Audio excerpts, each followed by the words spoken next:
하나님의 은혜가 이렇게 화려한지 몰랐습니다. 우리에게 주신 하나님의 은혜가 굉장히 화려하게 임하네요. 네, 하나님의 말씀 보십시다. 고린도전서 15장 17절에서 20절 말씀입니다. 고린도전서 15장 17절에서 20절 말씀, 우리 한 절씩 교독하십시다. 그리스도께서 다시 살아나신 일이 없으면 너희의 믿음도 헛되고 너희가 여전히 죄 가운데 있을 것이요 또한 그리스도 안에서 잠자는 자도 망하였으리니 만일 그리스도 안에서 우리가 바라는 것이 다만 이 세상의 삶뿐이면 모든 사람 가운데 우리가 더욱 불쌍한 자이리라. 그러나 이제 그리스도께서 죽은 자 가운데서 다시 살아나사 잠자는 자들의 첫 열매가 되셨도다. 아멘. 제가 이제 설교하려고 딱 나오니까 우리 권장로님 앞에서 시간 다 됐어요 이러셨어요. 시간 다 됐어요. 예, 시간 다 됐어요. 그래서 설교를 완전히 축약해서 권장로님 실망하지 않도록 설교를 하겠습니다. 오늘 말씀으로 부활의 첫 열매라는 제목 가지고 말씀을 나누는데요. 우리는 부활의 은혜로 산다, 부활 신앙으로 산다라고 했을 때 어떤 분들은 이런 얘기를 합니다. 2000년 전 이 땅에 오신 예수님의 그 희생과 사랑의 정신, 그것을 가지고 이웃에게 사랑과 봉사를 하며 살아가는 것, 그것이 오늘 내 안에서 예수님이 다시 살아나는 삶이다. 이게 부활 신앙이다라고 얘기를 합니다. 맞는 말이기도 하죠. 그러나 꼭 맞지는 않습니다. 그것은 부활 신앙의 한 일부만을 얘기하는 겁니다. 부활 신앙은 그렇게 그 정신, 그 생각, 그 뜻을 이어받는 것이 부활 신앙이 아닌 겁니다. 부활 신앙이라고 하는 것은 예수님께서 이 땅에서 우리를 위해서 죽으셨고 사흘 만에 부활하셨다고 하는 역사적 사건, 사실로 부활을 받아들이는 것이 부활 신앙입니다. 부활은 예수님께서 죽으셨다가 분명히 살아나셨고 그리고 영원히 사시는 생명으로 나아가셨다는 사실을 믿는 것, 그것을 아는 것이 부활 신앙입니다. 우리 모두 이 부활 신앙을 가지는 것입니다. 그런데 그 부활하신 그 첫 해부터 이 부활 신앙을 방해하는 세력들이 있었습니다. 예수님을 죽였던 사람들, 그들은 부활한 사실을 듣고 나서 뭐라고 얘기하냐면 그 무덤을 지켰던 사람들에게 돈을 주면서 제자들이 훔쳐갔다라고 얘기하라고 말했습니다. 그래서 그 소문이 돌기 시작합니다.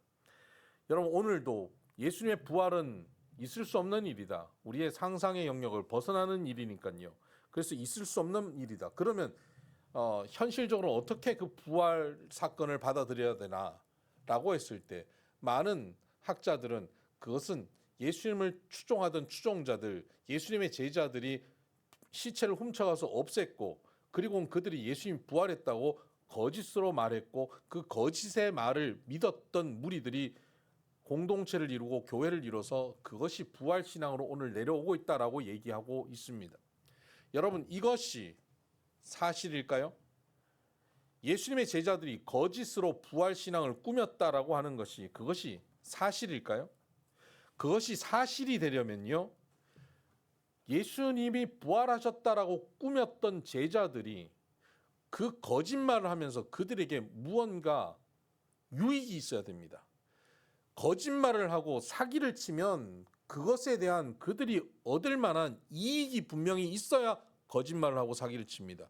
그들이 이 거짓말을 함으로 그들이 잃었던 것은 그들의 인생 전체를 잃었고 그들의 생명을 잃었고 그 이후에 그 가족들도 고통 가운데 살아가게 되는 겁니다.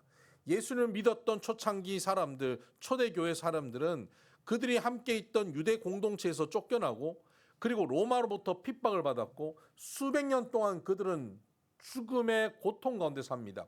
모든 제자들이 다 순교하게 됩니다. 예수님의 부활을 전했던 사람들이 그 부활을 전함으로 그들이 누린 권력도 없고 그들이 누린 부귀 영화가 없습니다. 그러면 왜 그들은 예수님을 부활했다고 말했을까요?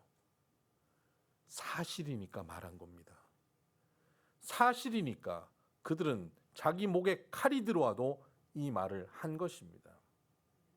거짓이라면 이렇게 꾸밀 필요가 없는 것입니다. 거짓이라고 하면 무언가 유익이 분명히 있어야 거짓말을 하지요. 또 하나, 부활이 사실이라고 하는 것은 명확하게 보여주는 것은 예수님이 부활하셨다는 사실을 처음 목격한 목격자 그리고 그 증인이 여자들이었다는 사실에 있습니다. 당시에 여자들의 증언은 법적 효력이 없었습니다. 만약에 이들이 조직적으로 예수님이 부활했다라고 하는 거짓을 퍼뜨리고 그들이 어떤 조직을 만들려고 했다면 그들이 앞세웠던 증언자를 어떤 사람을 앞세울까요? 그 시대에 명망 있는 사람들, 사람들한테 신뢰받을 수 있는 사람, 그들이 말하면 법적 효력이 누구보다도 있는 사람이 그 말을 하지 않겠습니까? 요즘 보이스피싱 하는 사람들이 전화해가지고 여기 중국인데요? 이렇게 얘기하지 않습니다. 저 조선족인데 이렇게 얘기하지 않습니다. 여기 검찰청입니다. 이렇게 얘기합니다. 왜요? 신뢰를 줘야 되기 때문입니다. 사기치는 사람들은 나 사기꾼인데요 라고 얘기하지 않습니다. 나 대단한 사람입니다 라고 얘기합니다. 나 이런 사람도 알고 저런 사람도 알고 내 배경에는 이런 배경이 있습니다 라고 얘기하면서 우리에게 접근하는 것이죠. 이게 사기치는 사람들의 특징입니다.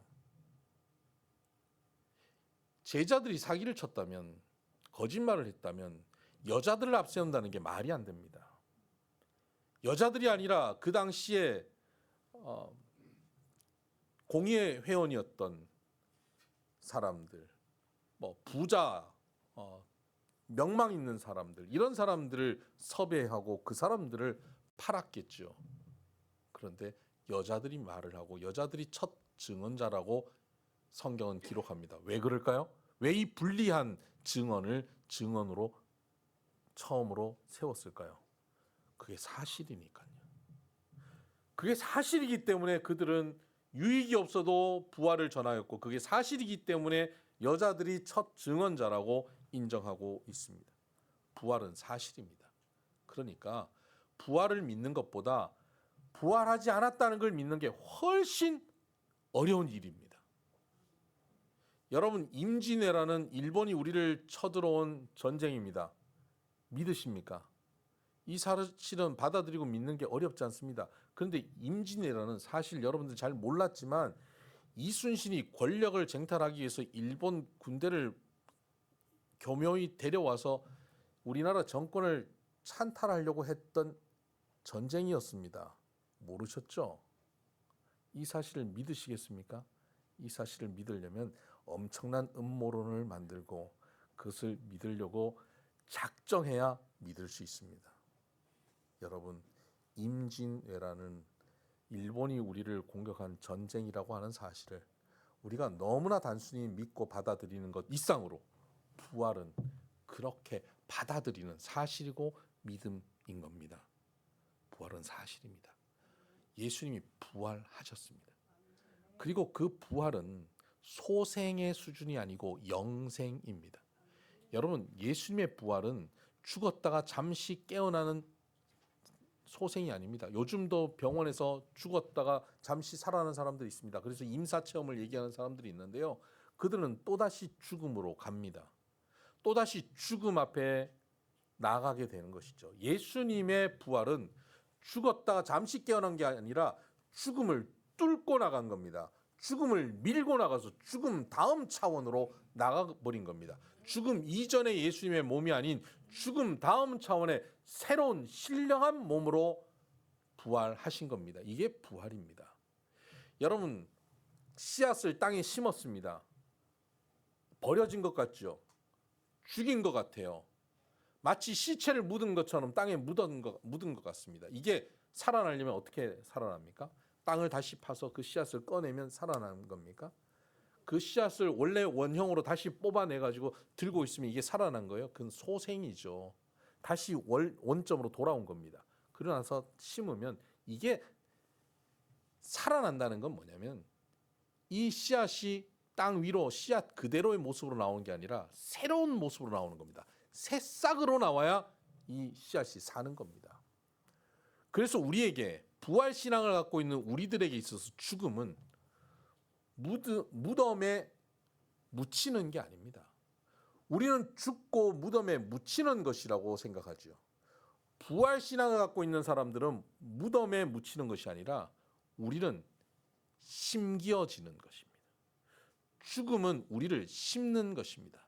우리를 심어서 영원한 생명으로 나아가게 하는 과정일 뿐입니다.